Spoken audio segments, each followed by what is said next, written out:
Maybe someday, when the history of Donald Trump's presidency is written, we'll pinpoint the start of this week as his pivot into complete derangement and come up with a pithy name for it. Maybe we'll call it Melania Monday. We'll note that on August 20, 2018, the First Lady, again with a pussy bow, publicly chided cyberbullies at the same time that her husband ranted and raged on Twitter, likening Robert Mueller to Joseph McCarthy and demonstrating a grasp of history commensurate with his grip on civility. We'll admire the wickedness of her announcement, just hours later, that she'd be making a solo trip, her farthest and flashiest yet, as an official ambassador to Africa, whose nations the president can't pronounce, let alone respect. She didn't choose that destination randomly, throwing a dart at a map. She chose it defiantly, throwing shade at her husband. Surely Melania Trump is getting under his skin. Certainly she's making the effort. If she would just turn these fitful baby steps into full-length strides, she might finally undo him and set us free. Melania the savior. A pussy bow coup. Stranger things have happened. Less exhilarating fantasies have been born. And is it really so far-fetched? To judge by his tweets,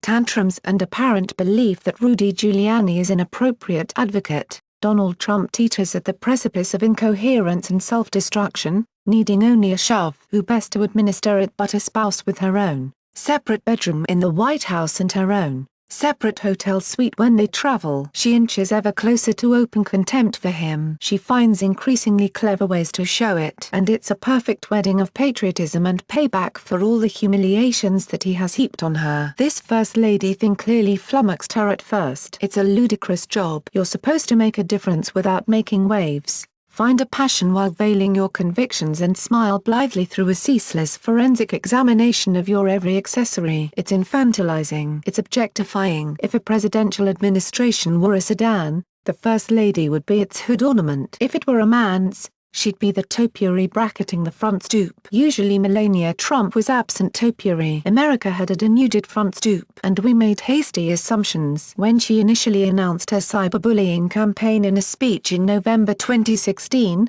we thought that she was out to lunch. Did she not see the contradiction? The updated theory is that she's trolling him. I buy it. It fits in with so much else. For the president's first State of the Union address, she wore a white pantsuit that served as a sartorial reminder of suffragists and of Hillary Clinton. This month, after he questioned LeBron James's intelligence in a tweet, her spokeswoman released a statement that asserted the First Lady's admiration for James's work with at-risk children in his hometown, Akron, Ohio. Melania was possibly interested in visiting the school there that James had helped to start, the statement said. And my colleagues Katie Rogers and Maggie Haberman recently reported that during a trip overseas last month, the president had a fit because the First Lady's television on Air Force One was tuned to CNN, not his beloved Fox News. Was CNN an accident or a provocation? Well, in a public response to the incident, Melania's spokeswoman made clear that the First Lady watches any channel she wants. I'm not sure what to make of that. I really don't care, do you? Jacket that she wore on her way to a detention center for migrant children in Texas. It's the rosebud of our time. But what if the message was that she didn't mind if we interpreted her behavior as a rebuke of her husband's marriage as FSIOPs? It's not virgin territory, but the stage and stakes here are epic. On Monday, as the Washington Post's James Hohmann noted, she used the phrase global society in both her spoken remarks about cyberbullying and her written remarks about the trip to Africa, which he praised for its rich culture.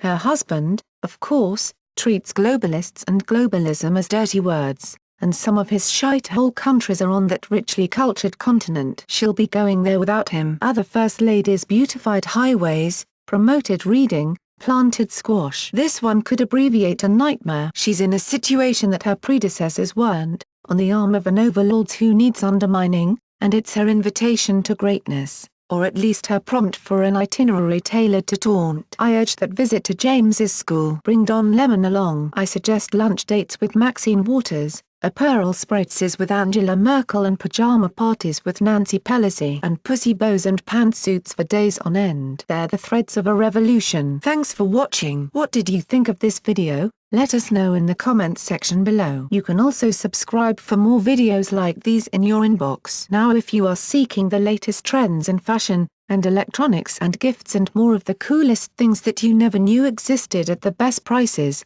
please feel free to visit www.atthismall.com. Once again, that is www.atthismall.com.